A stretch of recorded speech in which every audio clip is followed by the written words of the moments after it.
Fica à vontade, a hora que vocês quiserem iniciar, tá bom? Se vocês quiserem voltar, ler uma parte, não tem problema, tá bom, gente? O nervoso faz parte, vocês não perdem nota por causa que vocês estão nervosos, tá bom? Isso faz parte, né? Só deixa eu fazer aquela introdução básica. Então, hoje a aula é 8, a gente está fazendo a continuação da apresentação de vocês, que é uma aula invertida, de alguns livros e textos sobre o ensino da língua portuguesa. Bora lá, hoje que vai apresentar a Raimunda, Silvana e Marcela nesse primeiro momento. Fiquem à vontade, meninas, horas que vocês quiserem. Obrigada. Tá aparecendo para vocês? Ainda não. Ainda não? Ainda não? Não. Você clicou lá em apresentar agora.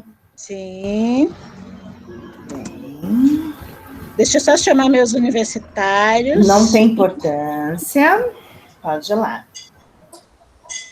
Deixa eu voltar lá novamente. Eu vou fechar meus sons, não fico falando aqui. Apresentar agora.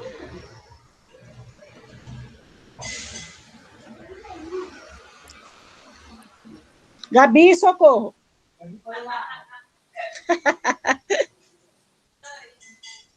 Só um minuto, gente, por favor. Gabi, socorro. Apresentar agora. Isso, aí você clica aqui. Aqui. Dentro aqui, isso. Aí partilhar. Por isso que não apareceu. Tá em português de Portugal o seu negócio. Vai aqui.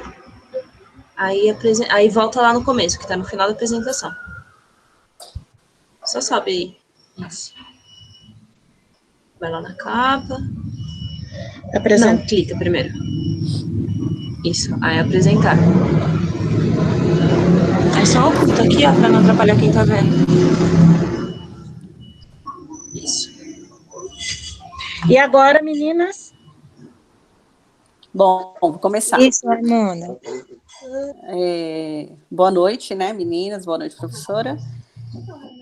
A gente vai apresentar o livro, chama Literatura Infantil, Gostosuras e Bobices. Pode passar, Rai. Esse é a capa do livro, né? Muito linda, por sinal. Né? Bastante conteúdo. Aí tá o nome da professora, né? O nome das alunas, Marcela, Raimunda e Silvana. A volúpia, que é um prazer de ler, um jeito de compreender o mundo. O primeiro contato da autora com o mundo mágico das histórias. A importância das histórias. Pode passar. Aí vem, logo nos primeiros meses de vida, os bebês, eles desenvolvem uma parte importante no cérebro. E a literatura, ela vai estimular esse processo. Então, vocês estão vendo aí que, assim, é o bebezinho, né, o pai lendo, por mais que ele não vá entender, mas ele vai escutar, né, e vai ser muito bom. Esse primeiro, que é um livrinho, ele é para banheira, né, Rai? Isso, é o livrinho de banho que a gente coloca quando não está dando banho no neném. Isso. Você lendo ele, contando historinha, até mesmo cantar, tudo isso desenvolve o socioemocional e ajuda na linguagem, também na preparação da alfabetização deles. Pode passar, Rai. Através de uma história que se pode descobrir outros lugares. Como contar uma história? Então, assim, temos que saber contar a historinha. Antes, temos que ler ela para poder saber interpretar, né? E quando começar a contação, é sempre bom começar de maneira que vai agradar as crianças. Porque tem muita criança, assim, dependendo do jeito que você conta, ela já desinteressa muito rápido, né? Por exemplo, sempre a gente começa, era uma vez, né? E aí ela já fica mais atenta, vamos ver o que vai prosseguir a história, né? Como é que vai ser. Um jeito também para eles compreender, para chamar a atenção deles, né? E... Peraí, professor, só um minutinho. Tá. Não precisa também ter pressa, né? quando se vai ler a história, não precisa ter pressa de ler a história. Só que contando com um jeito de que chame a atenção deles. Não é apenas no terreno da leitura das palavras que a dificuldade pode surgir. Então, eles vão conseguindo curtir, né, a historinha do jeito... peraí. E quando a historinha acaba, dizer para eles de um jeito especial. Assim, acabou a história, entrou por uma porta... Peraí, desculpa, eu coloquei aqui, esqueci. Isso. Dizer para ele o jeito bem especial como a historinha acaba, né? Que aí a gente colocou uma frasinha. E assim acabou a história. Entrou por uma porta e saiu pela outra. E quem quiser que conte outra. Outra coisa que pode fazer também é se vestir de personagem, que é uma coisa que eles vão amar, né? Pode passar, Rai. Aproveitar o texto, evitar as descrições imensas e cheias de detalhes. Evite colocar enfeite na história, prolongar muito a história. Ela tem que ser contada, interpretada do jeito que manda a historinha, né? Saber usar as diferenças, diferenciar as vozes conforme cada personagem. É muito legal, que nem eu falei, até mesmo você... colocando a roupa do personagem, né? É legal você interpretar aquela voz, como que eu falo? Fazendo a voz dos personagens, né? Imitando mais ou menos as vozes dos personagens. Que nem o Lobo Mal, por exemplo, Sim. a vovozinha, o Chapeuzinho, cada um personagem tem uma voz diferente, é bem legal para as crianças também, né? Diferenciar essa voz. Pode passar, Rai. Mostrar à criança o que ouviu e está impresso no livro. Quando for contar as historinhas para as crianças, sempre procurar um lugar agradável, né? Que vai ser bem legal, para que elas também possam ficar à vontade. E aí, como vocês veem, está num ambiente bem confortável, né? Eles estão todos sentadinhos e tal, e a professora está mostrando um livro para eles, que é o livro da contação de história, né?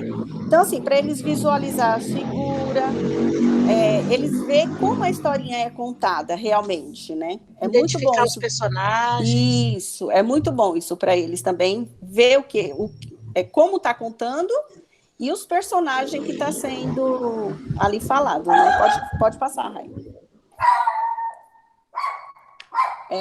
Ouvir a história não é apenas questão de restringir a ser alfabetizado ou não. Quer dizer, os adultos também adoram ouvir uma boa história. Eles passam a noite contando causas, passam horas no telefone contando histórias. Quando encontra outro também, sempre falam sobre, né, várias histórias. Eles lembram daquela história, por mais que seja repetida, uma história bem contada, eles sempre querem ouvir.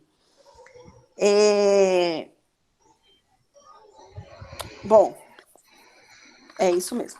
Peraí. Ouvir histórias pode estimular diversas habilidades cognitivas e emocionais. Ouvir história é viver um momento de gostosura e de prazer, de divertimento dos melhores. Encantamento, maravilhamento e sedução. Então, assim, no começo, ela fala muito sobre historinha que foi contada, que ela lembra de muitas histórias que a mãe dela contou, tudo. E eu li uma parte também que ela chegou a ir para a escola e a historinha lá não era tão contada que nem a mãe dela conta, né? Por isso que é bom sempre estar contando de um jeito bem especial para as crianças, né? E muito bom esse livro também, viu, professora? Pode passar, Rai, agora é você.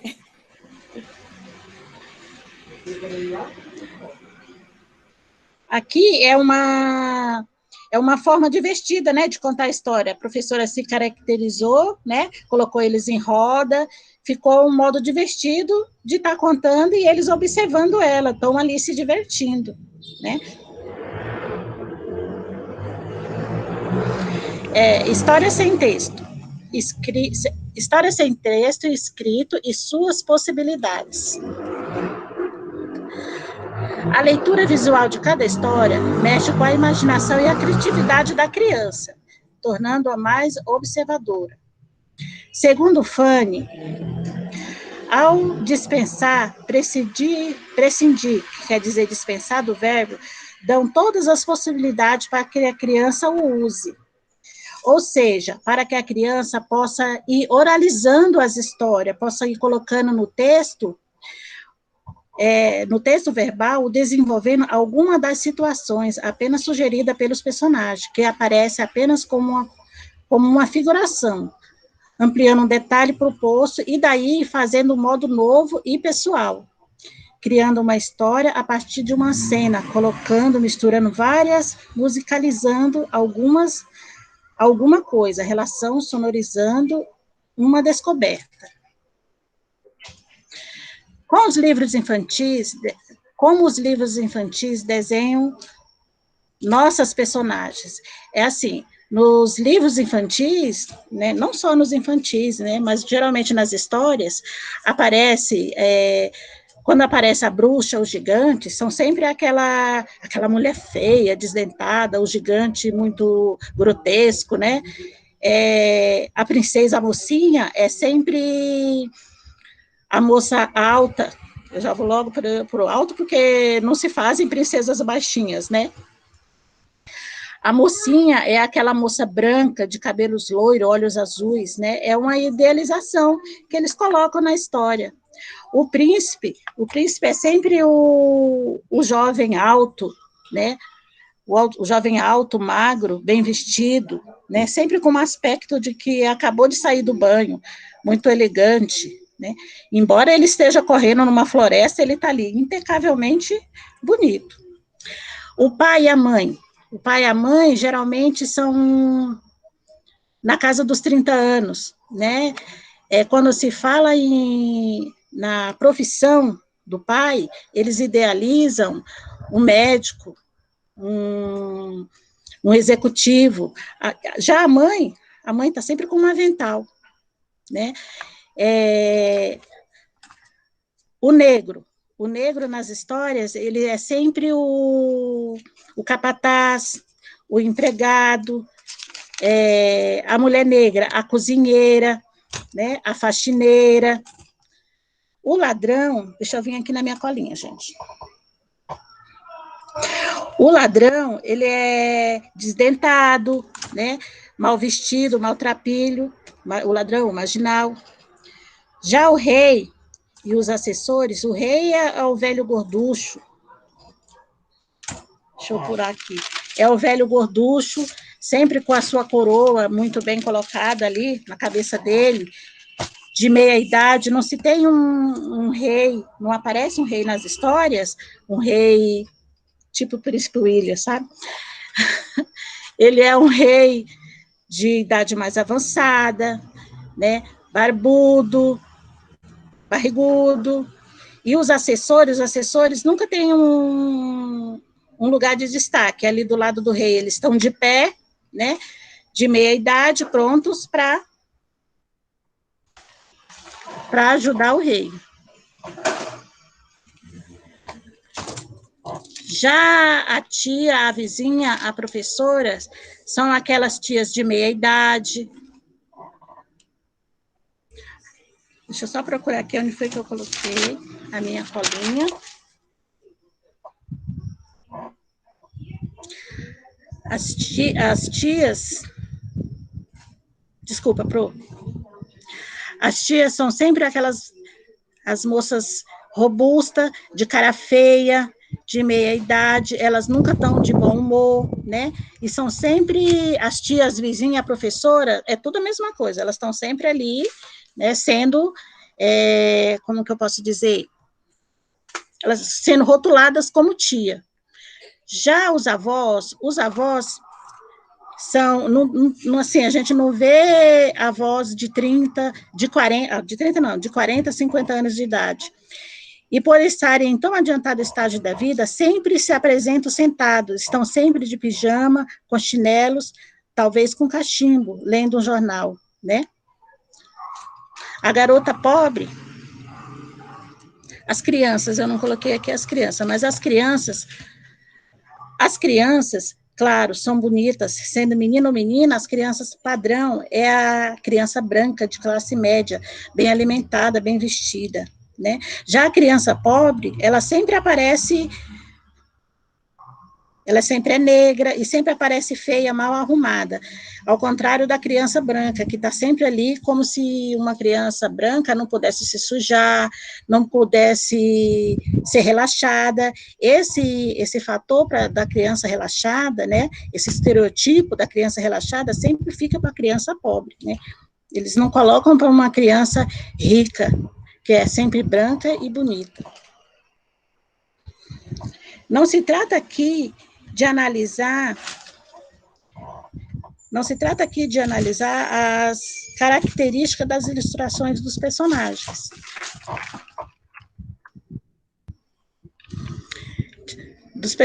Dos desenhos dos nossos livros infantis, e sim de ficar atento aos estereotipos estreitadores da visão das pessoas e de sua forma,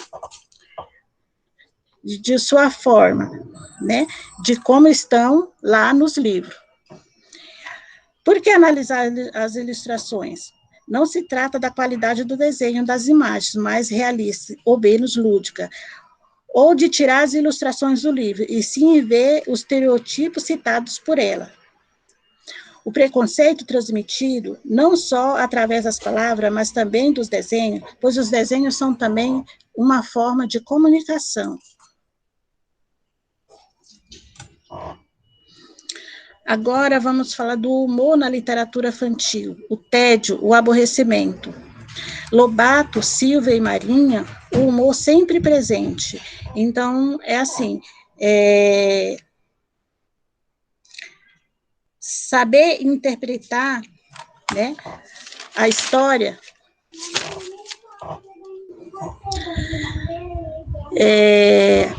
vou começar de novo. Aqui a autora trata de várias formas de introduzir o humor na história, através de ideias engraçadas. Temos como exemplos situações inusitadas nos livros que a autora traz também. Na Gostosuras e Bobices, a Silvia, ela traz nome de outros atores que são, né, por exemplo, o Ziraldo, né? O Ziraldo, com o Joelho do Juvenal, é um livrinho de humor, né? É literatura infantil bem humorada, que se trata da conversa entre um joelho e um pé, introduzir de uma forma irônica o tédio comum dos adultos em personagem, nada comum em Sapomorfose, de Cora Ronay, que se trata de uma bruxa entediada. Enfim, ela quer dizer assim, que a gente não trazer ali a ferro e fogo, as historinhas sem humor, e sim apresentar os outros atores, os outros livros de atores, como Monteiro Lobato, que traz o personagem da Emília. O humor expresso na alegria de viver, que traz lá no Sítio do Pica-Pau Amarelo, que a Silvia relata, que é completamente diferente do que passou na televisão. O que o Monteiro Lobato escreve é diferente daquele, né? É bem mais humorado. Aí, aqui, a autora traz a bruxa entediada com retorno, com a rotina doméstica, cansada e aborrecida, as coisas sem sentido, presente nas histórias infantis, que geralmente geram muitas gargalhadas.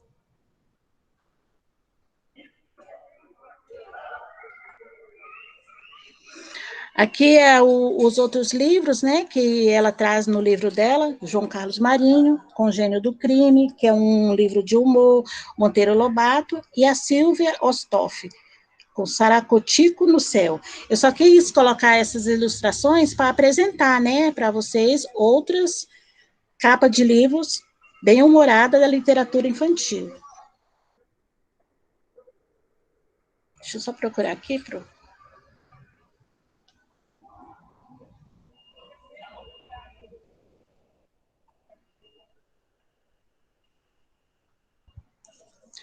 Poesia para crianças.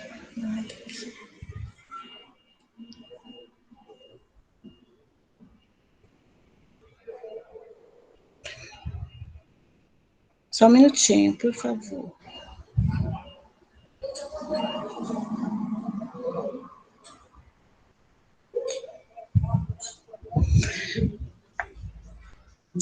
Como poesia para crianças. A poesia é um gênero literário que sofre os maiores preconceitos editoriais.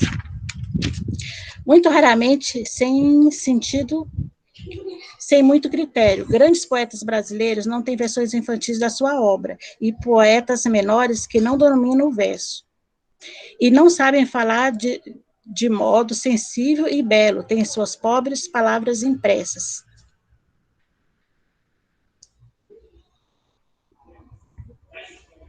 Só um minutinho. Como a poesia é considerada?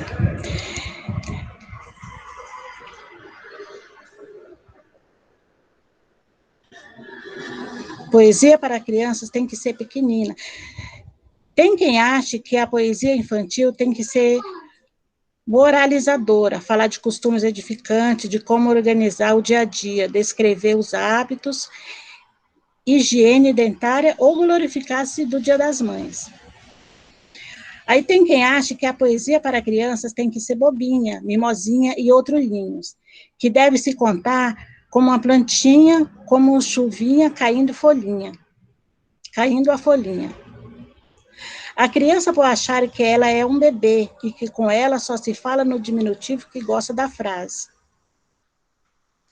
E também tem quem acha que a poesia deve ser tratada com temas mais realistas, né? Que a criança não venha achar que ela é um bebê.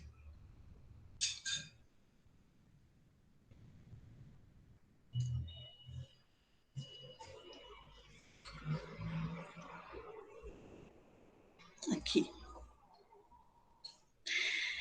A poesia para a criança, assim como a prosa, tem que ser, antes de tudo, muito boa. De primeiríssima qualidade, bela, comovente, cutucante, nova, surpreendente.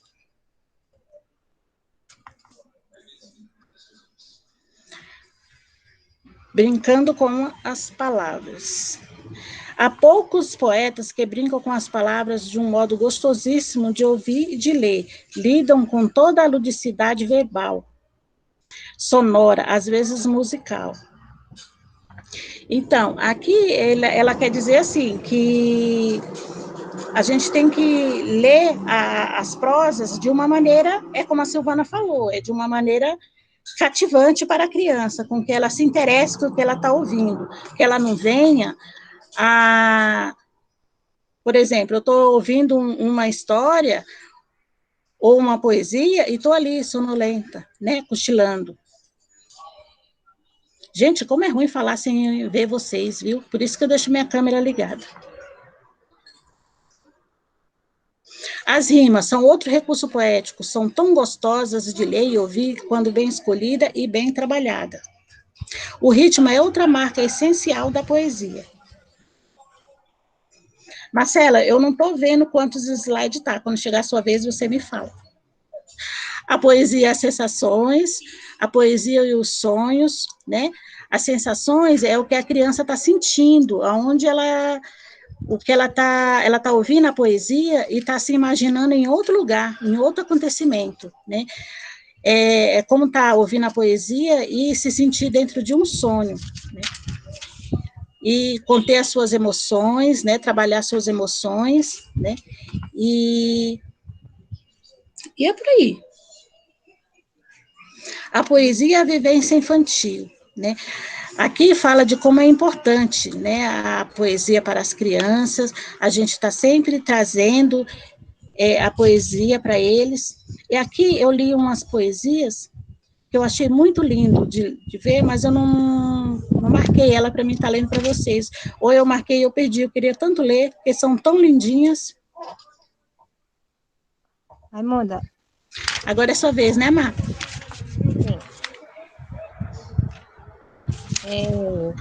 Continuando, professora, esse mesmo raciocínio, né? A poesia também, ela é uma narrativa, né? Ela se expressa também em uma narração, como também a prosa é poética. Ela faz as suas poesias. Como trabalhar poesia com as crianças? É, Ao observarmos ao nosso redor, existem muitos objetos em que podemos contar poesia para as crianças. Um exemplo assim, em sala de aula, podemos ler uma história em voz alta, uma música, né, que nós possamos colocar para a criança ouvir, também é uma poesia. E também na música, a criança ela pode perceber ela pode perceber o movimento das palavras dentro da música. Isso também se torna uma poesia. É muito importante esse trabalhar com a criança em sala de aula. Próximo, Raimunda, por favor. E também lendo sobre relações familiares. Dentro de uma poesia, né, também falando a respeito da história também. Temos várias relações aqui, então, falando um pouco da parte dos familiares, fala a respeito de a união da família, né, dos filhos, né, e todos que ali convivem dentro da união. Como também fala a respeito da separação. Um pai, quando se separa da mãe, o sofrimento que a criança passa, né? O que pode acontecer no sentimento, no emocional de uma criança, o que aquela criança pode se sentir a partir de um momento de uma separação. A separação, ela dói muito, é o sofrimento mesmo, né, da realidade no momento quando acontece o algo.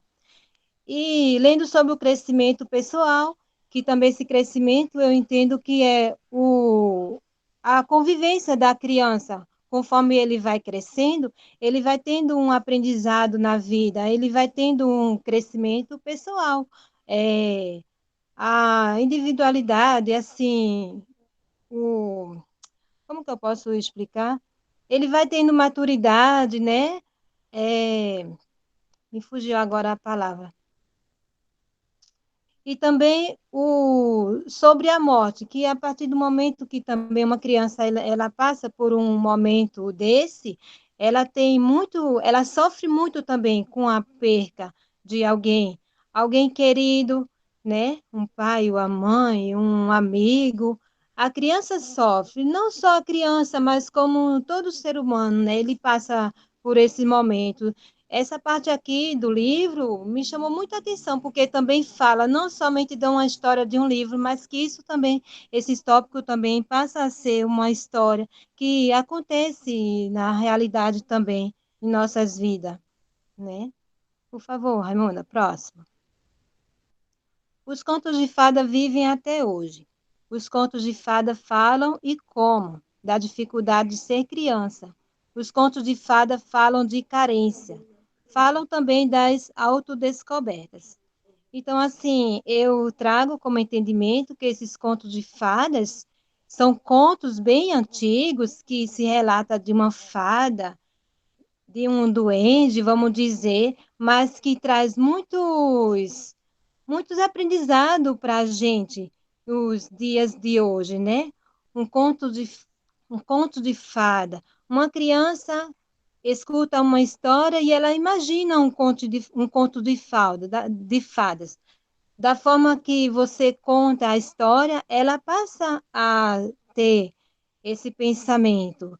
Mas também eu acredito que dentro de uma história, dependendo da história também, mostra para nós a carência daquele conto de fada, né? O autodescoberta e também a dificuldade do desenvolvimento, do crescimento de cada criança. Os contos de fada falam de perdas e buscas. Um exemplo, como a história aqui de Joãozinho e Maria, né? como as crianças conhecem, a gente também a história de João Maria, que eles ficaram perdidos, não tenho muita lembrança, mas mais ou menos assim, que eles ficaram perdidos, né? E eles foram viver sozinhos e de repente encontraram uma casa de doces. Eles não tinham mais os pais dele, né? Então foram viver porque eles estavam com fome, encontraram essa casa de doce e eles achavam que era farturas para eles. Então, assim, a partir do momento que eles se encontraram sozinhos, sem os pais, para eles foram uma perda também que eles tiveram. E eu acredito que eles também sofreram muito por isso. Próximo, Raimunda. A leitura em sala de aula, a leitura e o espírito crítico, o objeto livro, o que perceber, o que discutir, atividades que podem ser desenvolvidas após as discussões. A leitura em sala de aula. A leitura hoje, no meio das crianças, infelizmente, não, é difícil a gente encontrar. Um exemplo assim, as crianças, eles não têm o hábito da leitura. Se por acaso hoje frequenta uma criança ler um livro, essa criança pode estar lendo o livro, mas assim, por uma obrigação, mas não por um prazer. É muito difícil encontrar uma criança que realmente gosta de ler, que realmente se joga para a leitura, porque quanto mais leitura tem aquela curiosidade, né? Mas principalmente nos dias de hoje, as crianças é tudo por meio de tecnologia, só vivem por isso, então eles não se dispõem para a leitura. Sim, a partir do momento que a professora põe um livro para uma turma fazer uma leitura, ela dá uma determinada data para aquela criança, e no final dessa leitura, ela pede que a criança faça um simples texto, né, que possa estar entregando naquela data que a professora solicitou. Então, a criança tem por obrigação de ler aquele livro por causa daquela atividade. Mas, infelizmente, é o que nós vimos hoje, né? Porque é difícil uma criança ter mesmo o hábito da leitura. E, assim, para uma professora também, ela passar a leitura para as crianças, é bom também que ela tenha o conhecimento, muito conhecimento nos livros infantis, né? Que ela esteja no ponto certo, dominando as leituras do livro, para ter o conhecimento. Não chegar lá e jogar o livro para a criança ler. Ela tem que ter o conhecimento da leitura mesmo. E a biblioteca particular, e também é importante perceber a hora, o momento em que se encheu daquele livro. Eu entendo assim, professora, que quando um aluno, uma criança, percebe o tempo que encheu daquele livro, esse encheu para mim, eu entendo que o aluno, ele teve por curiosidade de ler aquele livro, ele leu o livro inteiro e absorveu algo para ele como um aprendizado. Por curiosidade, ele concluiu a leitura daquele livro e guardou para ele. Então, a partir daquele momento, ele pode ter mais curiosidade para ler mais e mais livros. Então, assim, essa palavra que encheu, eu até fiquei pensando, me trouxe esse pensamento, entendeu? De curiosidade para querer ler mais e mais livros. Então, ele faz assim, eu já li esse livro, agora, dependendo daquele, eu irei ler outros e outros e outros que irão vir para mim. Então, a partir daí, ele pode ter um bom desenvolvimento na leitura, pode gostar mesmo, pode amar a leitura e seguir em frente. E organizando a biblioteca escolar, né? Eu entendo também que essa frase é assim, a biblioteca da escola, que a criança pode se dispor numa biblioteca, chegando lá e escolhendo um bom livro também para fazer uma leitura, né? Próximo, Raimunda, por favor. Sobre a autora. Fanny Abromich foi uma pedagoga arte-educadora e escrita infanto-juvenil brasileira. Escreveu mais de 40 livros nas áreas de pedagogia infanto-juvenil. Ela nasceu no dia 21 de setembro de 1940, em São Paulo. Morreu no dia 27 de novembro de 2017, aos 77 anos, em São Paulo. Então, percebi que essa autora, ela teve uma grande jornada nessa parte da leitura infantil. E, assim, professora, quando eu comecei a ler esse livro, eu gostei muito da leitura desse livro, porque, na verdade, me chamou muita atenção a forma de fazer a leitura para a criança, a forma de contar uma poesia, como falar em sala de aula, com os personagens da história, como fazer chamar a atenção da criança naquele momento da contação da história. E, a partir de tudo isso, a criança pode ter uma grande caminhada na leitura, né? Inclusive nos dias de hoje, todas as crianças. Mas eu entendo também que quando fala da criança, não somente a criança pequena ou pequenininha, não. Nós mesmos, adultos, porque muitas vezes não temos mesmo o hábito da leitura, mas através de um livro que a gente passa a ler, por curiosidade mesmo, a gente começa a ler mais e mais. E isso tudo traz o conhecimento para a gente, cada momento, cada instante, porque assim, para aprender não importa a idade, não importa o tempo, qualquer tempo é o tempo certo para aprender, para ter um entendimento de uma leitura. Então, assim, eu gostei muito desse livro, dessa leitura, né? Até mesmo porque também eu convivo lá com minhas crianças na escola e eu já tenho aquele hábito de fazer leitura com eles e eu já sei também, assim, o modo de chamar atenção, já conheço cada um deles. Então, assim, isso é muito importante, é de grande valia mesmo, é, esse tipo de trabalho. Então, foi essa parte do nosso trabalho, um pouco do meu entendimento do livro que eu trouxe para a aula de hoje, professora. Espero que tenha entendido um pouquinho das minhas explicações, tá bom? Obrigada, meninas. Tem mais algum slide, Raimunda? Acabou, né?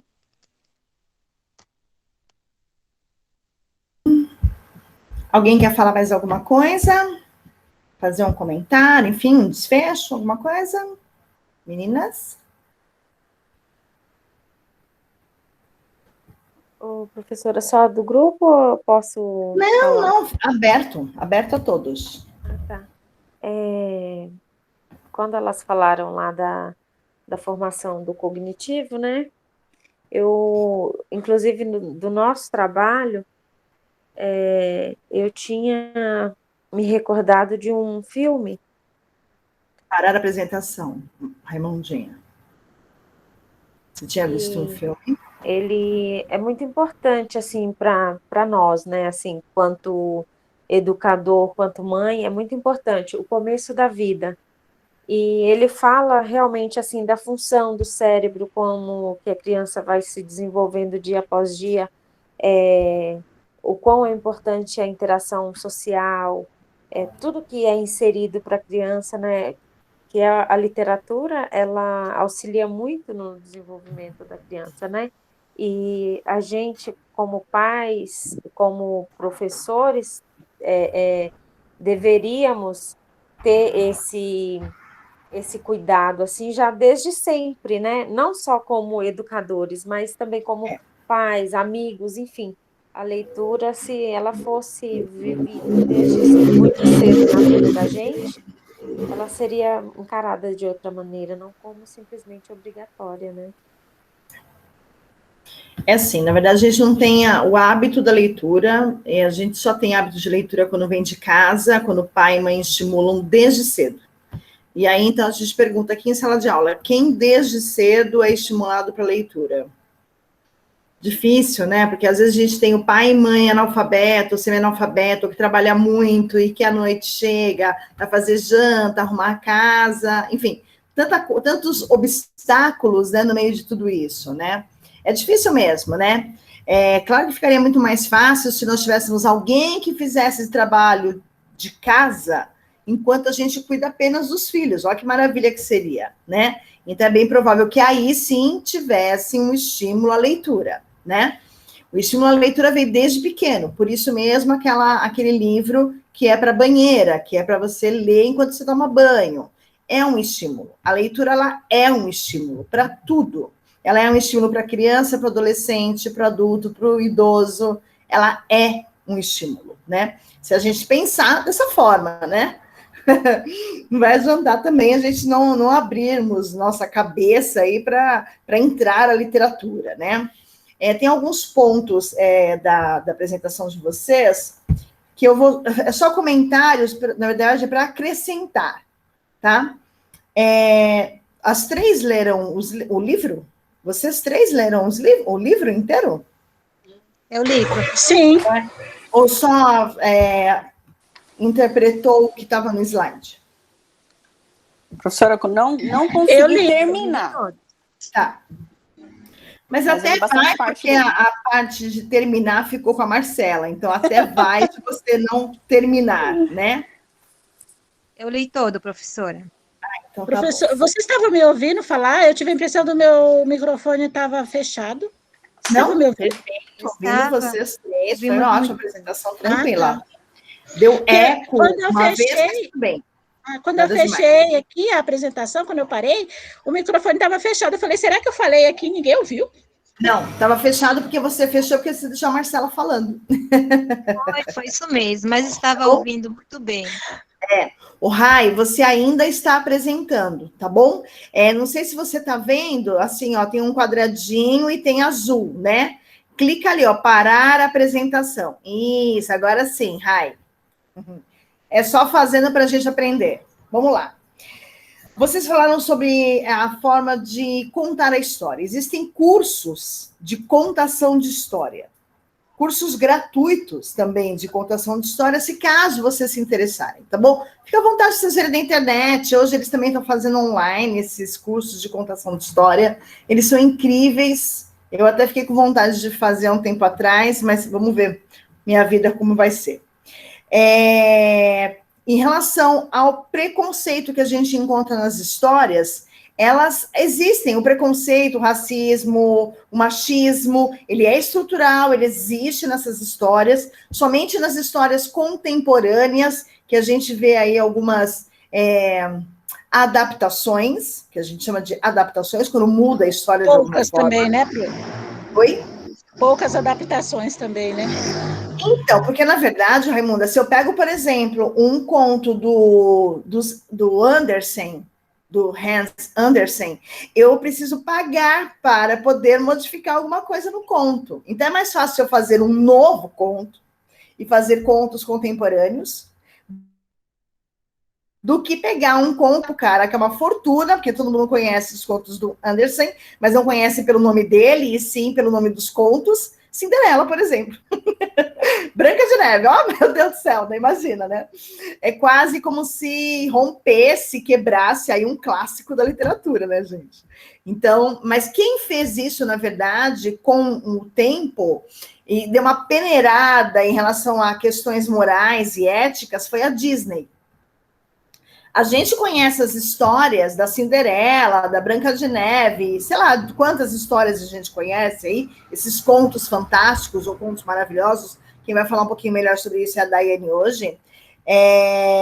Mas quem fez essa peneira de ética e moral e religião também foi a Disney. Porque se a gente pegar, por exemplo, esse conto da Cinderela, o conto original, ele é macabro, eu diria. Ele é sanguinário, né? Porque os passarinhos, na verdade, tiraram o olho da irmã da Cinderela como vingança. E isso não aparece no conto, né? Uma das irmãs, para poder provar o sapatinho de cristal lá perdido no baile, cerrou o calcanhar para poder entrar no sapato, sabe assim? Então, esse tipo de conto, ele foi cortado, né? Foram tiradas essas partes para ficar mais bonitinho, para as crianças não se chocarem diante desse conto tão absurdo, né? Deixou de ser um conto bonito, um conto de fada, olha o nome, né? Conto de fada. Esse nome já te remete a alguma coisa mágica, né? E cortar o calcanhar não é mágico. Certo? Ô, Pro, mas a Disney pagou para ele para poder modificar? Não. Não, na verdade, na verdade, assim, os contos do Andersen, antes de serem do Andersen, eles são contos orais, né? Então é como se contasse uma história, porque a oralidade, que a gente também vai falar sobre ela inicia-se como se fosse uma... Sabe quando a gente senta em frente à televisão para assistir a novela, que é uma novela maravilhosa, uma novela muito boa? Não existia televisão. Então, as pessoas faziam o quê? Depois da janta, que a janta era às 6 da tarde, acendia-se uma fogueira e a pessoa mais velha contava a história. E as crianças ouviam.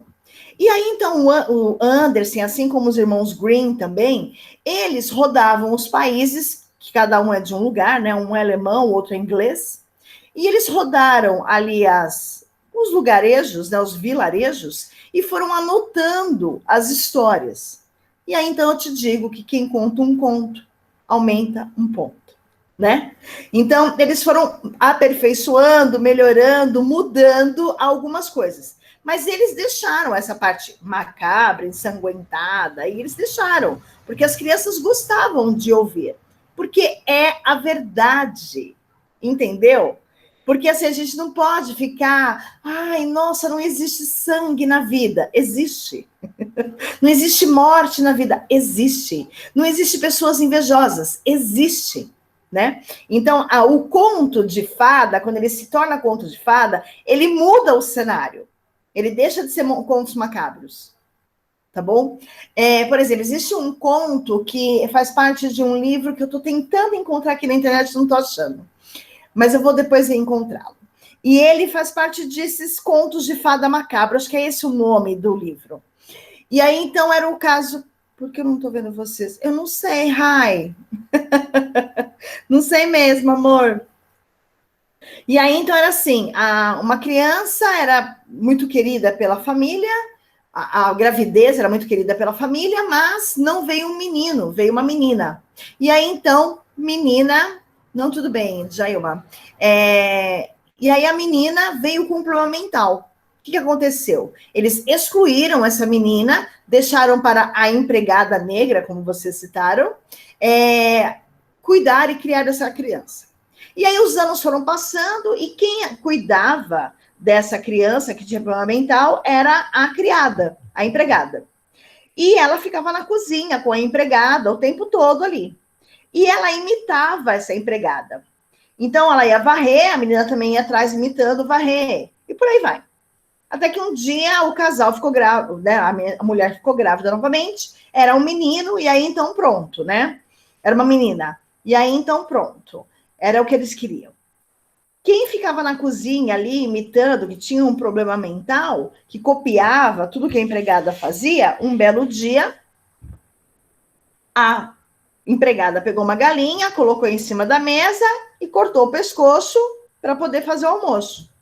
A bebê estava ali próximo, ela imitou a empregada. Pegou o bebê, colocou em cima da mesa, cortou o pescoço, e aí tá.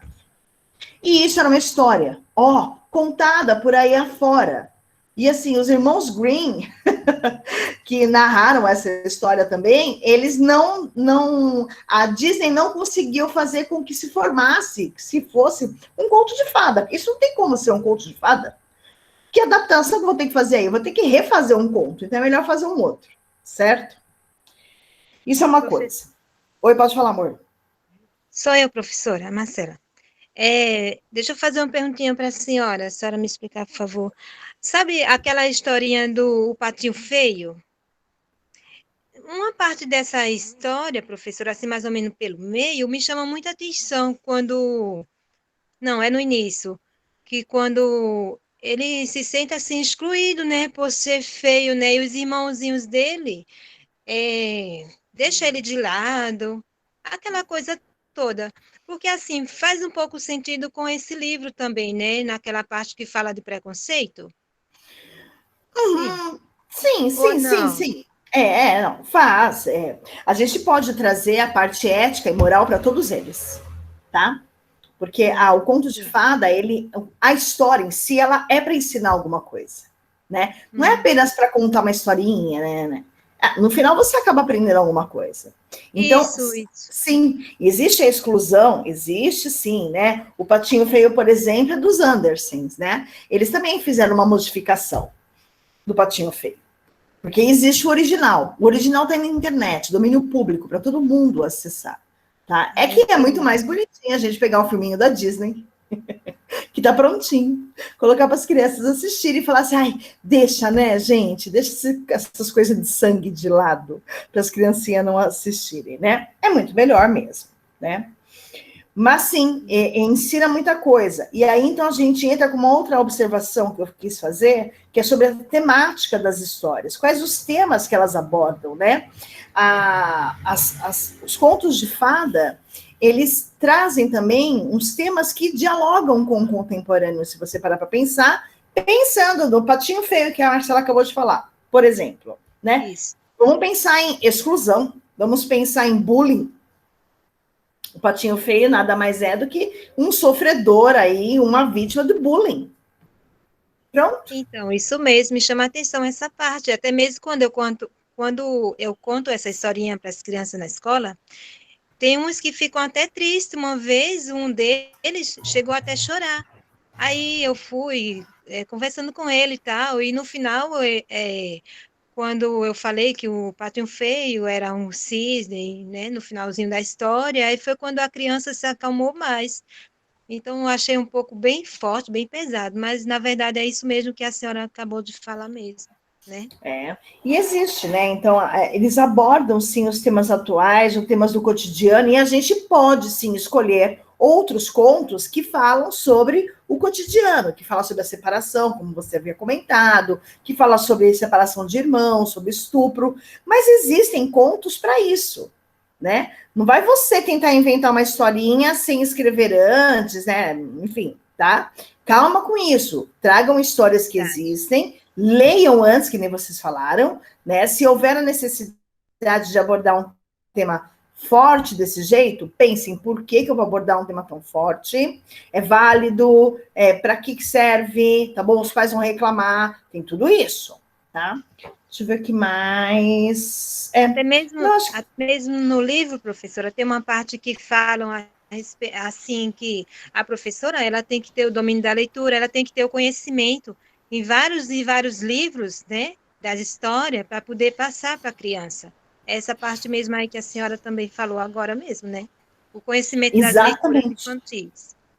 Exatamente. Como que eu vou contar uma história não sabendo dessa história, não conseguindo fazer uma leitura coerente dela? Porque existem as pausas. São suspensas no ar, assim, e aí vem em seguida aquele clímax. Lembra da narrativa, quando a gente aprendeu narrativa, o pente, por exemplo, daquelas marcas de narração que existem? Elas são super importantes, né? Por quê? Porque a gente precisa fazer essas pausas, que são aquelas pausas que vem em seguida alguma coisa muito importante, né? Ou alguma coisa mais, ufa, vamos respirar. Precisa de tudo isso, as pausas suspensas, né? E outra coisa que é importante, a vida, ela é uma narrativa.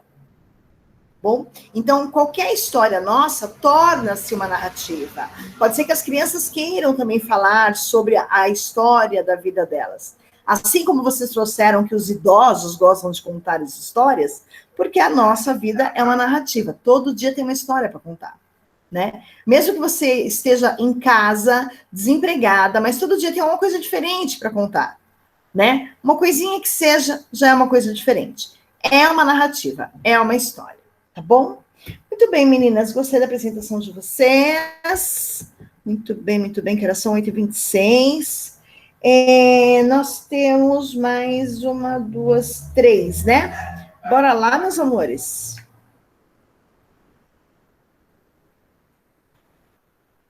Quem vai agora? Quem quer? Eu escolho vocês. Mentira. Posso ir, Pro? Pode ir, Dai, se você quiser, meu amor, fica à vontade. Tá, eu só vou colocar aqui para apresentar, tá? Tá bem, se organiza aí. Bem, a Daiane, eu dei um tema para ela que faz um diálogo direto com a literatura infantil, né? Então, vamos ver a explicação dela, e vocês vão entender muitas das coisas que vocês já leram, por exemplo, da história, quando começa por Era Uma Vez, por exemplo, né? E aí, então, ela vai falar sobre isso, espero. Isso, o próprio é maravilhoso. Vamos lá. Boa noite, meninas. Como a Rai falou, é muito ruim a gente falar sem ver, é muito difícil. Bom, mas eu vou falar do Vladimir Proper. Aí você tem que falar, né, Proper. Isso. E ele escreveu A Morfologia do Conto Maravilhoso. Vou falar sobre esse livro dele, tá? A biografia dele é que ele foi um acadêmico estruturalista russo, nascido em São Petersburgo no dia 29 de abril de 1895. E ele faleceu no dia 22 de agosto de 1970. Nesse tempo ele foi muitas coisas. Ele se ocupou como antropólogo, escritor, professor, universitário, historiador e crítico literário. Ele se empenhou muito em pesquisar sobre os contos. Ele sempre estudou bastante sobre os contos e teve uma época da vida dele que ele precisou parar o que ele fazia e aí ele se empenhou mais nos contos. E aí ele entende que as narrativas são ouvidas por gerações e gerações, e elas sofrem pequenas mudanças, como a professora tinha dito, que varia de contagem para contagem. Então, ele analisou os componentes básicos dos contos populares russos, que geralmente são esses que a gente conhece, a Cinderela, a Bela Adormecida. Ele avaliou 100 contos e destrinchou esses 100 contos para entender o porquê que eles eram assim tão famosos, porque as pessoas contavam sempre esses contos. Ele demonstra que os contos constituem em torno de um núcleo simples, que é um conto ideal. Ele acha que tem um conto ideal que as pessoas se espelham naquele conto para formar outros contos. Sempre o herói sofre um dano ou tem uma carência, tem a recuperação daquele dano e a superação que constitui o corpo da narrativa. Aqui, para vocês entenderem um pouquinho essa parte essas funções, que ele encontrou 31 funções para poder formar um conto ideal, eu separei algumas coisas dos contos da Disney, que foi alguns que ele também tinha visto lá no passado. A análise morfológica que ele fez, ele dividiu em 3 partes. Ele selecionou os contos, ele destrinchou e comparou um conto ao outro. A partir dessa análise, ele chegou à conclusão que os personagens dos contos têm funções. Então, cada personagem tem uma função que ele realiza no decorrer do conto, no decorrer do filme, né? E a sequência das funções geralmente são as mesmas. E os contos são idênticos em termos de construções, são todos derivados, como eu disse, de um conto ideal. Esse livro dele foi escrito em meados de 1928, mas ninguém deu muita importância na época. E aí, a partir de 1958, que outras pessoas foram pesquisando, outros escritores foram pesquisando mais sobre as narrativas, que eles acharam esse livro do Vladimir Proper, e eles ficaram maravilhados. E aí, esse livro dele foi traduzido em várias línguas, e hoje eu pesquisei, o valor dele é muito caro, e ele é distribuído aí, muita gente gosta, principalmente os escritores gostam muito desse livro dele. Bom, eu vou começar a apresentar agora de como ele conseguiu chegar nesse ponto das 31 funções. Ele entende que a apresentação do conto vem pelo narrador, que a gente pode ver. Ele sempre conta, era uma vez, lá em um reino tão distante, tinha uma princesa que perdeu o pai. Isso a gente pode ver na Branca de Neve, ou na Bela Adormecida. O narrador sempre conta alguma coisa.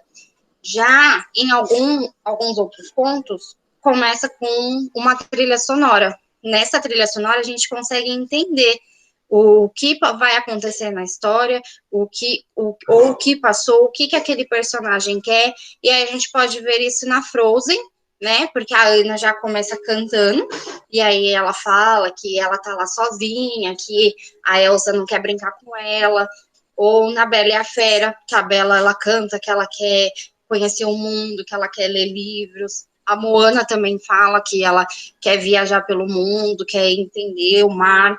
Então, a gente já consegue entender, tanto na apresentação, já tem aquela coisa, ou o narrador conta como vai ser a história, ou a própria trilha sonora do filme já apresenta aonde vai ser contada essa história, quem é o personagem principal, quem, às vezes aparece até algum vilão, alguma coisa assim. Na função 1, segundo o Vladimir próprio, tem o afastamento de alguém da família. Então, quer dizer, um membro da família sai de casa ou ele morre. No filme do Rei Leão, a gente pode ver que o Mufasa, ele é morto e o Simba foge de casa. Na Frozen, a morte dos pais ou a Elsa, que ela foge de casa naquela partezinha do filme que ela e a Ana chegam a brigar porque ela machuca a Ana. Na Branca de Neve, o pai dela também vem a falecer e a Branca foge de casa.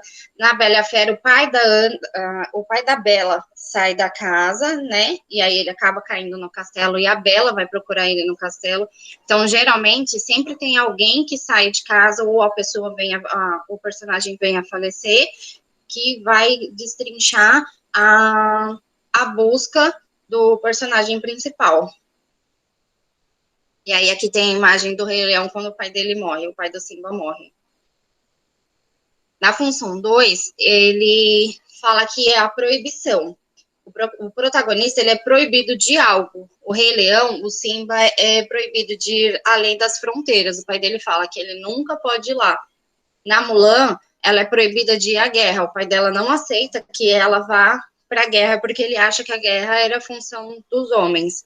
A Pequena Sereia, que ela é proibida de ir para a superfície. O pai dela não deixa, fala que lá é muito perigoso. E na Bela e a Fera a gente vê um pouquinho mais para frente, que é quando ela já está no castelo e a Fera proíbe ela de ir à ala leste. E na imagem tem aqui a Mulan chateada porque o pai dela não quer que ela vá para a guerra. Na função 3, a gente tem a transgressão, que o protagonista não obedece à ordem. Então, sempre tem a ordem e ele vai lá, deu na telha dele e desobedece à ordem. A Bela vai até a ala leste e a Fera fica muito brava com ela. Na Mulan, ela se disfarça de homem e vai para a guerra. A Pequena Sereia sobe para a superfície, que é quando ela conhece o príncipe Eric. E a Bela Adormecida, os pais dela tinham dito para ela não falar com estranhos, porque quando ela tinha nascido, a Malévola veio e falou que ela ia machucar o dedinho, esqueci o nome do negócio que ela ia machucar o dedinho, e ele fala para ela que não é para ela falar com nenhum estranho, porque ele achou que a Malévola ia mostrar para ela onde está, ia conversar com ela, pedir para ela colocar o dedo lá, e ela acaba falando também com estranhos. A função 4, o interrogatório. O antagonista, que geralmente é o vilão, ele manda alguém para saber a informação sobre o protagonista. Na Bela Adormecida, a Malévola manda o Corvo saber se a Aurora nasceu, como que ela tá. Ela sempre manda o Corvo ir lá saber o que está acontecendo no reino. Na Branca de Neve, a madrasta pergunta ao espelho sobre a Branca de Neve, para saber se ela já morreu, se ela estava onde ela estava. E no Aladim a gente pode ver que o Jafar, ele se disfarça de ajudante do sultão para saber onde está o Aladim, para saber sobre o Aladim, como que ele está lá no reino. E aqui tem a imagem da madrasta da Branca de Neve conversando com o espelho, brava porque a Branca de Neve ainda estava viva, né? Na função 5, nós temos a informação, que o vilão recebe a informação sobre a vítima. A madrasta fica sabendo que a Branca de Neve continua viva. A Bela Adormecida, o Corvo volta com a informação de que ela nasceu, de que ela está bem. E no Aladim, o Jafar descobre que a informação sobre o Aladim, que ele está lá no castelo. Na função 6, é a função árdil. O antagonista, ele engana a vítima. Na Branca de Neve, a madraça se disfarça de senhora e engana a Branca de Neve para ela comer a maçã. Na Frozen, o príncipe Hans engana a Anna para ficar no reino enquanto ela vai atrás da Elsa. O príncipe Hans é aquele primeiro príncipe que ela conhece, que ela acha que ela tá super apaixonada, que ele é o príncipe que ela precisava conhecer. E aí ele fala, eu vou cuidar do reino, pode ficar tranquilo e vai lá atrás da Elsa, sendo que na realidade ele não era nada de bom, né? Ele era bem ruim. A Pequena Sereia, a Bruxa do Mar oferece pernas para Ariel trocar em troca da sua voz. Então, ele está enganando o protagonista, está enganando a mocinha para conseguir algo lá na frente. Na função 7, a cumplicidade. A vítima se deixa enganar ajudando o antagonista. A Branca de Neve vai lá e come a maçã. A Pequena Sereia assina o contrato e acaba perdendo a voz. No Tarzan, eu não sei se vocês já assistiram, ele faz amizade com a Jane, com o pai dela, e aí ele acaba levando os historiadores para dentro da selva, para onde está a família dele. Ele acaba sendo enganado também, porque a Jane e o pai dela, eles eram bonzinhos, mas ainda tinha os outros historiadores que, na realidade, estavam lá para prender os animais, né? Na função 8, chama dano, causado pelo antagonista ou protagonista, causado pelo antagonista ao protagonista ou integrante da família, quando acontece a confusão toda, né? No Rei Leão, o Scar que mata o Mufasa, na Branca de Neve, a Branca de Neve cai no sono profundo, a Bela e a Fera, os homens saem da aldeia para matar a fera na hora que eles contam que a fera tá lá no castelo, que o pai da Bela conta que a fera está no castelo e ele prende a Bela. Na função 9, a mediação. É divulgada a notícia do dano e há uma mediação para tentar resolver o dano. Na Branca de Neve, os anões vão atrás do príncipe para contar o que foi que aconteceu, que a Branca de Neve acabou dormindo no sono profundo, né? A Bela Adormecida, as fadas vão atrás do príncipe para derrotar a Malévola. Elas vão pedir ajuda do príncipe. A Bela e a Fera, os empregados do castelo vão atrás da Bela para contar o que estava acontecendo, porque é só a Bela que podia salvar a Fera, porque quando o pessoal da aldeia chegou no castelo para matar a Fera, ele não queria mais saber de nada, porque a Bela já tinha ido embora, então ele estava desiludido da vida e ia se deixar morrer, e, consequentemente, o pessoal do castelo, os empregados do castelo também iriam morrer, iam ficar para sempre como os objetos do castelo. Na função 10, que é o início da reação, onde o herói entende que ele precisa agir. Na Bela e a Fera, a Bela entende que precisa ir ao castelo. Na Frozen, a Anna entende que precisa ir atrás da Elsa. E na hora que ele fala assim, nossa, realmente aconteceu isso e eu preciso fazer alguma coisa. Na função 11, é a partida. O herói decide partir. A Moana decide reagir e sair pelo mar. A Pequena Sereia, que é a Ariel, procura a Bruxa do Mar para ter a sua voz de volta. A Anna, na Frozen, sai à procura da Elsa. E a Bela pega o seu cavalo e vai atrás, vai até o castelo para poder salvar a fera. E aqui a gente vê a imagem da Moana saindo aí pelo mar. Na função 12, é a função do doador. O herói é submetido a uma prova que o prepara para receber um auxiliar mágico. A Bela Adormecida, o príncipe ganha uma espada mágica para ele conseguir derrotar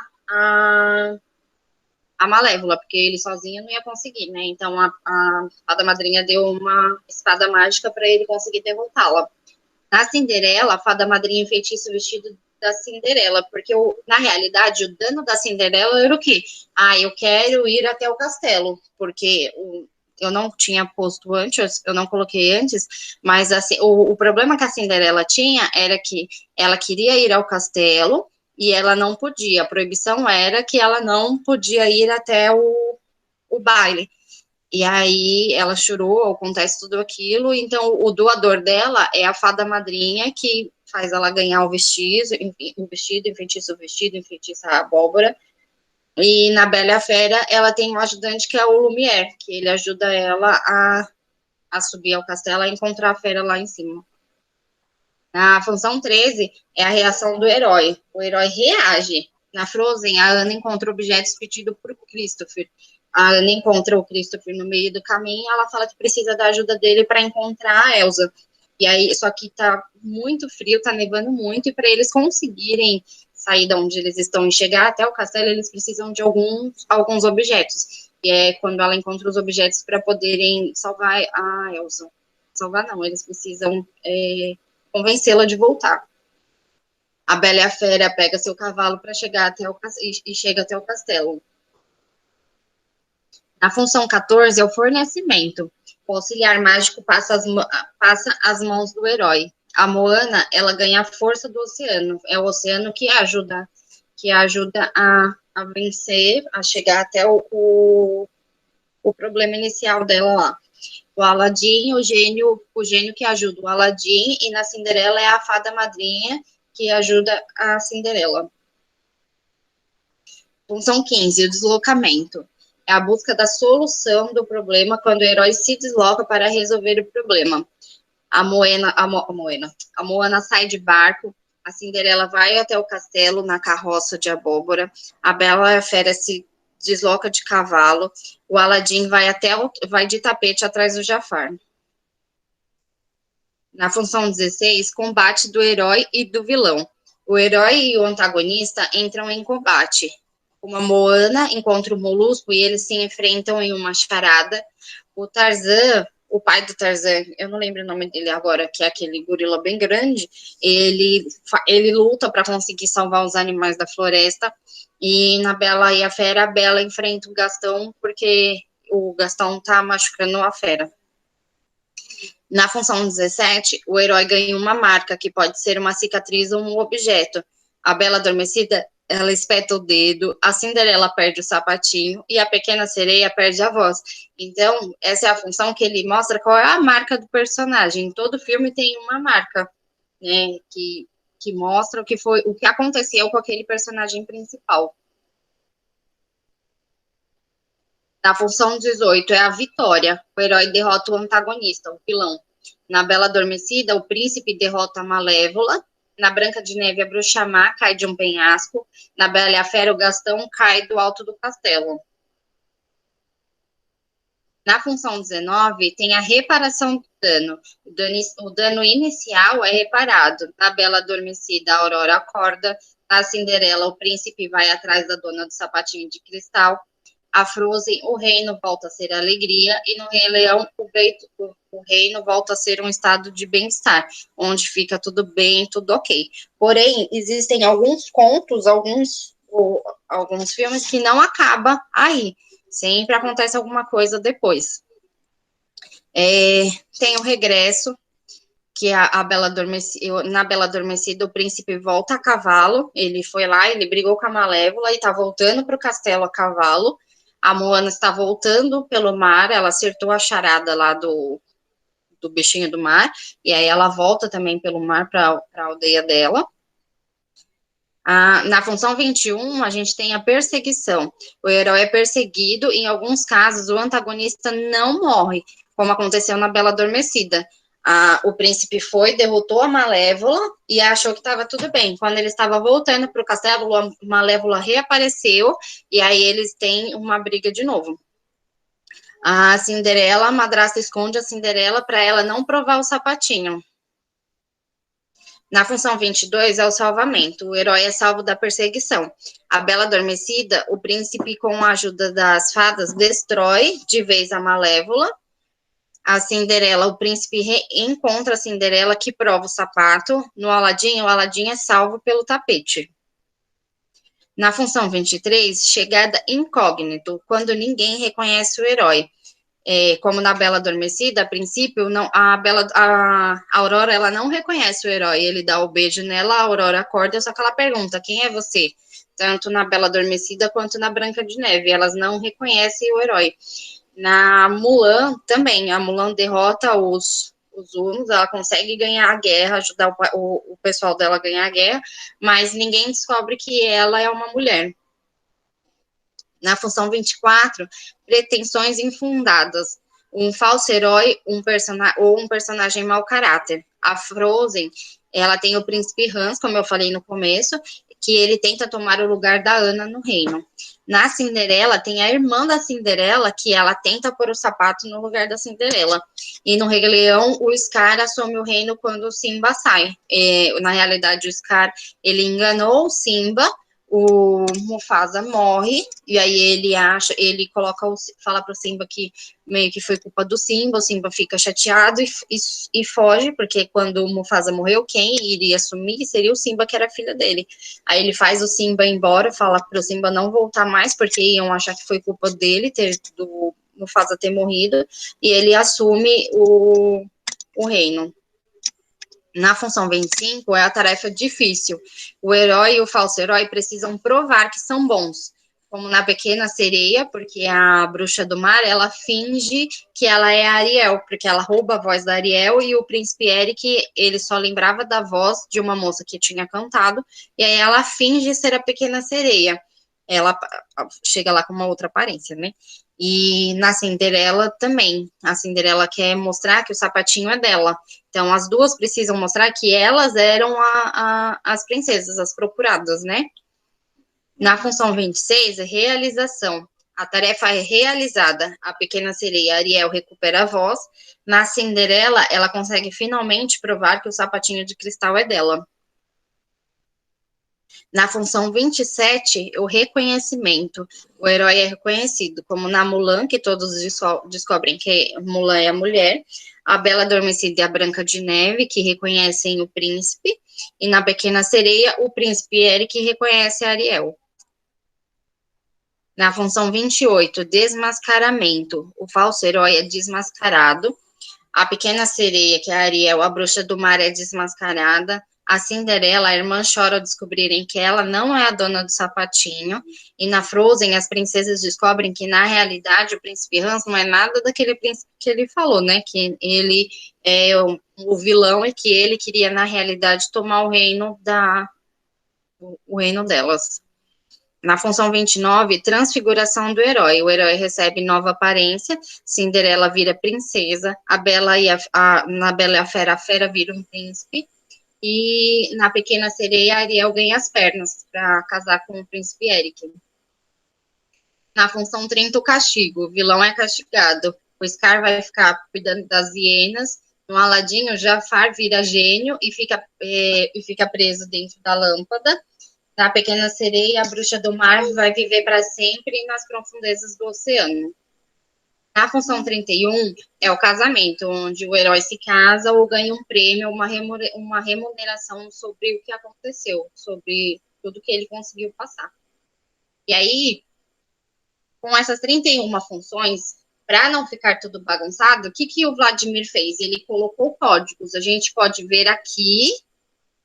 Aqui é a tabelinha das funções, que são as 31 funções, e aqui nós temos os símbolos, para não falar assim, no conto, porque não precisa, um conto ideal precisa ter essas funções, mas não necessariamente precisa ter as 31 funções, tanto que a gente viu alguns contos aqui que eles terminavam antes, ainda tinham coisas para acontecer, mas geralmente as funções que tem dentro de um conto são essas que estão dentro das funções que o Vladimir apontou.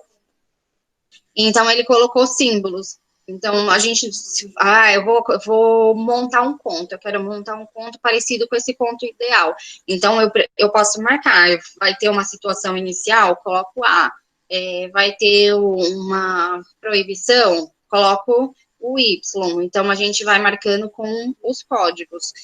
O conto ideal segue 31 funções, na ordem que vimos, porém, esse seria um modelo de conto ideal. Não necessariamente os contos têm todas as 31 funções ou seguem nessa sequência. A maioria dos contos tem em torno de 7 personagens, e o antagonista, o dublador, o auxiliar mágico, a princesa, o mediador, o herói ou o falso herói, mas às vezes um personagem só, ele pode fazer mais funções. Às vezes um personagem consegue fazer mais que uma função, ele pode ele mesmo ajudar a ir lá e combater, ele não precisa ter todas as funções. E pode fazer mais de 1 até 3 funções sozinho, para não ter tantos personagens. Mas geralmente são 7 personagens para um conto ideal. Ai, o que eu fiz? E aí aqui tem a bibliografia da onde foi que eu tirei todas as informações.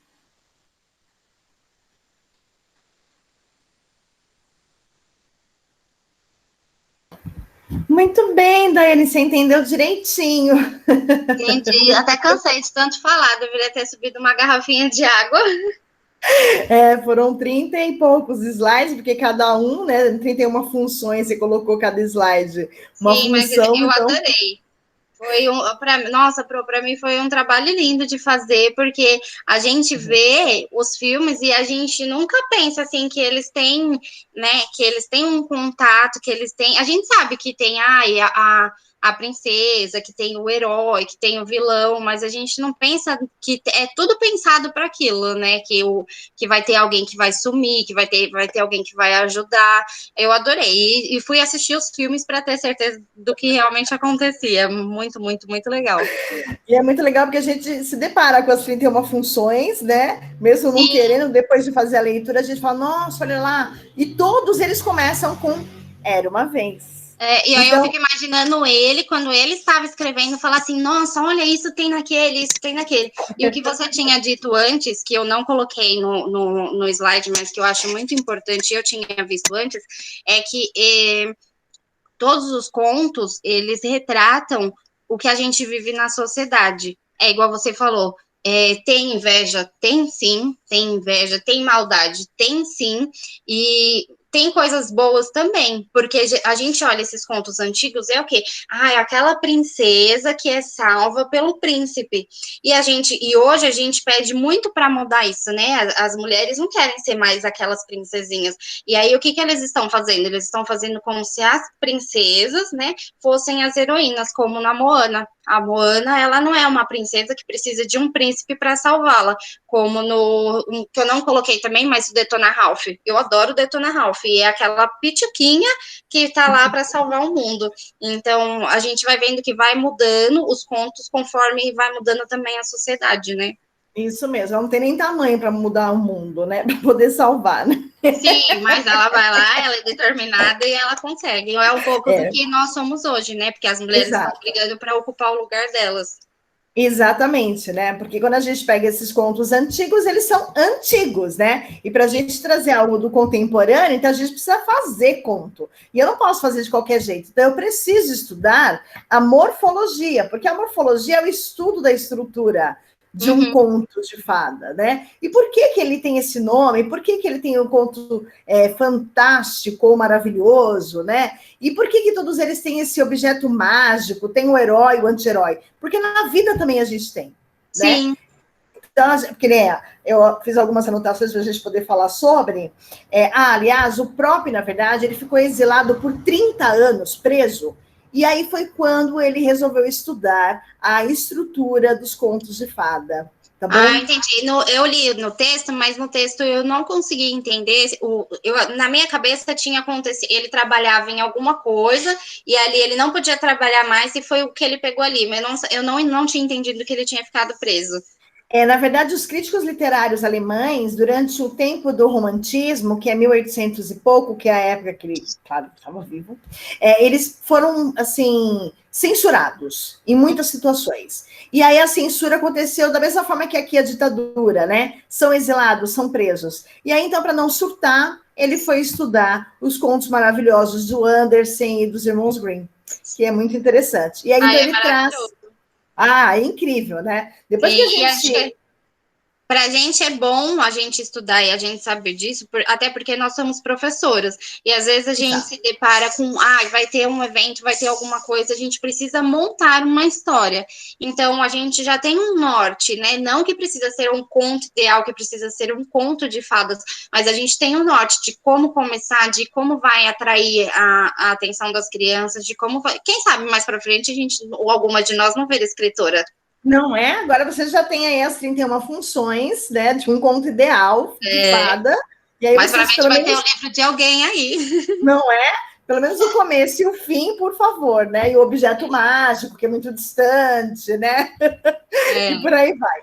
Tem algumas coisas que eu gosto de trazer para a nossa realidade, apesar de que a gente vai fazer um intervalo, mas enfim, vamos lá. Uma coisa importante de dizer, o antagonista, ele é oposto do herói, tá bom? Mas o herói, às vezes, ele pode ser uma pessoa ruim, e o antagonista é uma pessoa boa, tá bom? A gente também tem que pensar nisso, porque a gente sempre acha que o antagonista, ele é uma pessoa ruim. No conto de fada, ele é, mas em outras narrativas, não necessariamente, tá bom? Então, vamos pensar nisso, que o antagonista é o oposto do herói. Oposto de que forma? Fisicamente? Não.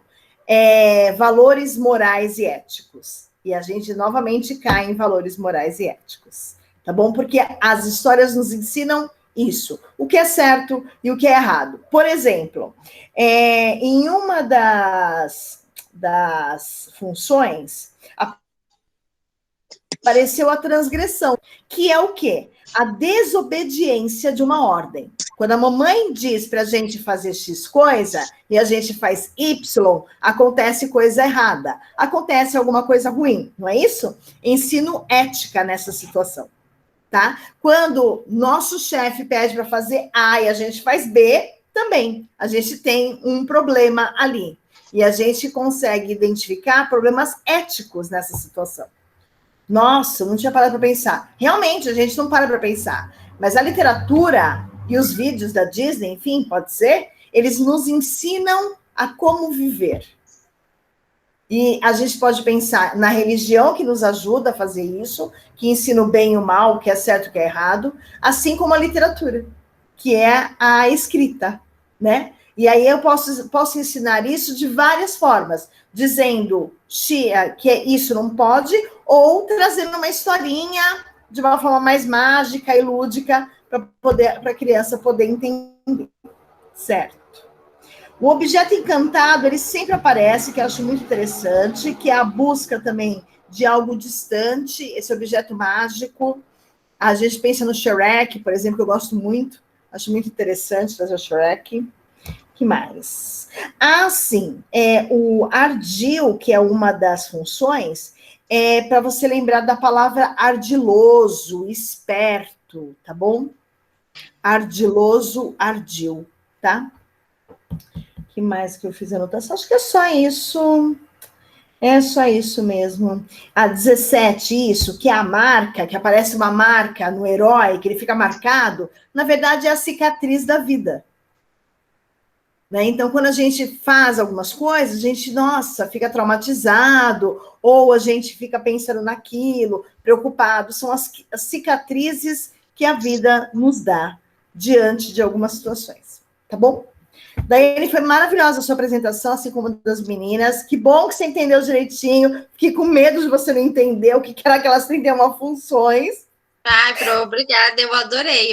Nossa, foi um trabalho que eu gostei muito de fazer. Eu adoro história e adoro filme da Disney, principalmente. Eu adoro filme de desenho. Então, para mim, eu fiz assim, realizada. Eu fiquei um pouco bagunçada, porque eu vi o vídeo e li um pouco daquele texto. Aí eu fui colocando um pouquinho, fui colocando no Word o que eu fui entendendo. E aí, na hora de fazer o PowerPoint, eu não conseguia montar para ficar uma coisa legal. Na verdade, eu queria trazer para as meninas os vídeos, né, uns pedacinhos dos vídeos, ia ficar muito mais legal. Porém, eu ainda não sou muito boa para mexer com o PowerPoint, então eu desisti dessa ideia. Ficou ótimo, deu para a gente entender, eu acredito. Alguém quer fazer alguma pergunta para a Daiane sobre o texto, sobre a leitura, sobre as 31 funções, enfim?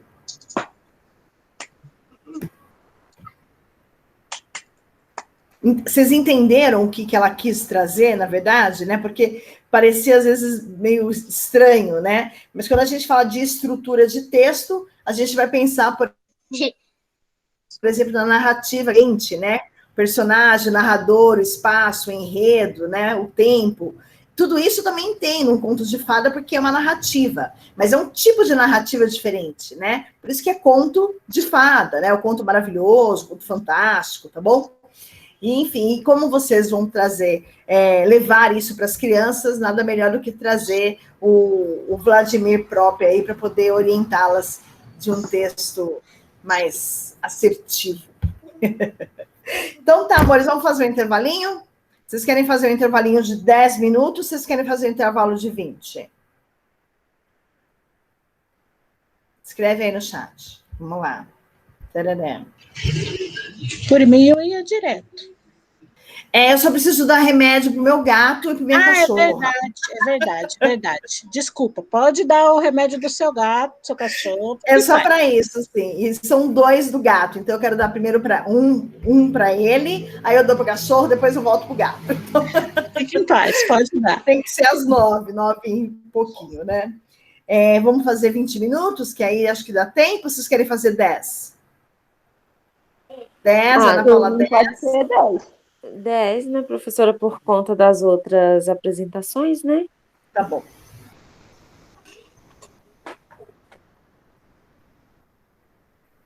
Beleza, amores. Então vamos voltar 9h14, que vai dar 9h04 daqui a pouco, tá bom? Deixa eu só anotar aqui a Daiane e a nota 0 dela. A gente já volta, tá bom? Arrasaram, meninas. Beijinho, a gente se vê daqui a pouquinho. Tchau, gata!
Oi, meninas! Bora lá?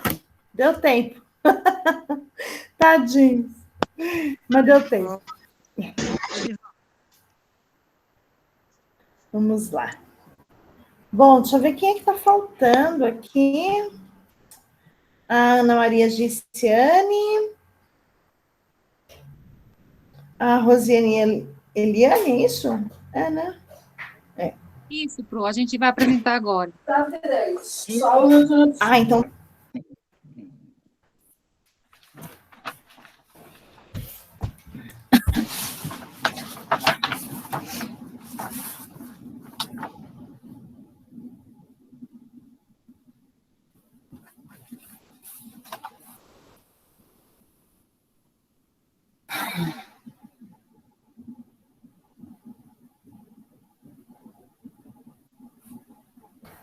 Raimunda, você está nos vendo? Cadê você, Raimundinha? Está nos vendo agora, amor? Tô sim. Tô aqui. Vocês estão me vendo? Estão, né? Sim, sim. Eu só vou fechar o meu áudio para vocês ficarem à vontade.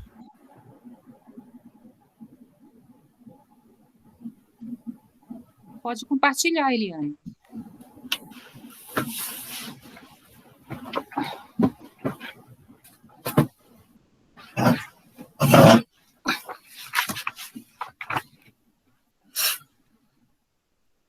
Pera aí. Deixa eu abrir o arquivo.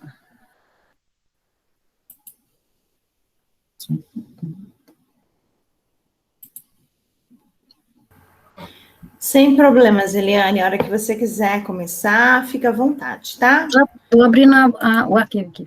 Não, tudo bem. Para você ficar tranquila, que não tem pressa, não, tá, amor? Até às 11 a gente fica.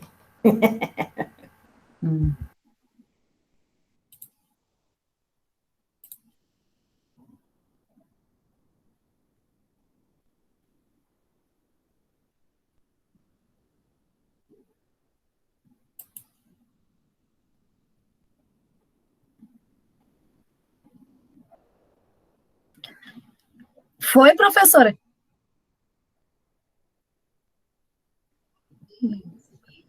Sim, Eliane.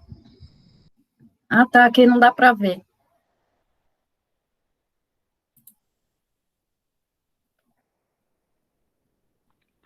Aí você aumenta, Eliane, deixa em tela cheia. Eu estou aumentando, Rosiane. Estou Tá deixando em tela cheia.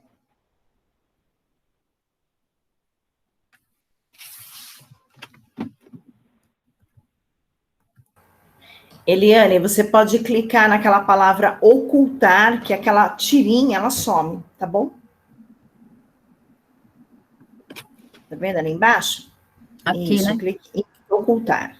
Isso, prontinho. Ficou melhor. Ficou melhor?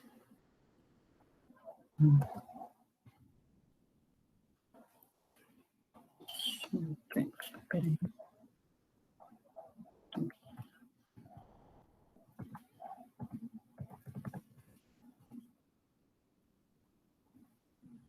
Tem que voltar no começo, professora, peraí.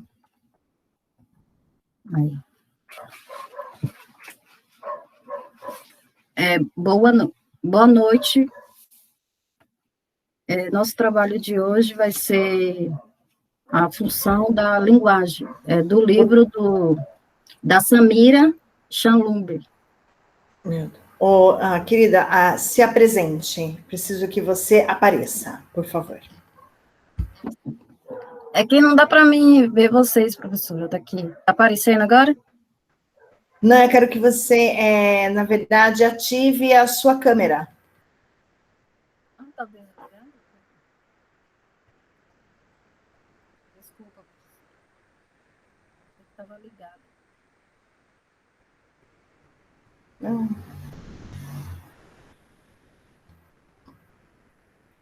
Você estava ligado.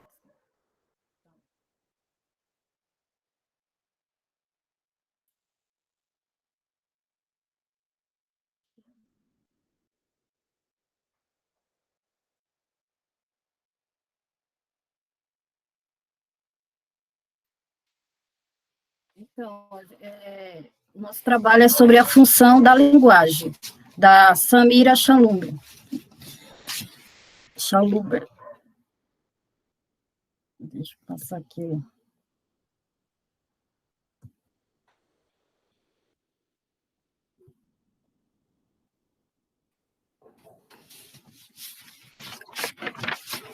É a função da linguagem. O diálogo das funções é mover a história e revelar os personagens que o autor descreve, enriquecendo o conhecimento. O diálogo é uma conversa entre duas pessoas ou um grupo, principalmente em discurso, seminário. Então, tudo isso ocorre um diálogo, né, que ali tem um discurso que você pode pegar aquelas palavras para enriquecer o seu pensamento ali, coisas boas, que você vai adquirir para nós mesmos, né. As funções da linguagem são formas de utilização da linguagem, segundo a intenção do falante. Elas são classificadas em 6 tipos, que são a função referencial, funções emotiva, função poética, função fática, função conativa e função metalinguística. Cada uma dessas funções, ela desempenha um papel na comunicação, que é o emissor, o receptor, mensagem, código, canal e contexto. A linguagem pode ser usada para diversas finalidades. Assim, cada pessoa pode organizar a sua fala de acordo com o objetivo desejado. Na nossa linguagem tem várias funções. Os seres humanos utilizam a linguagem verbal, caracterizando pelo uso de palavras, que são as palavras escritas, e também pode ser pronunciadas, que é as palavras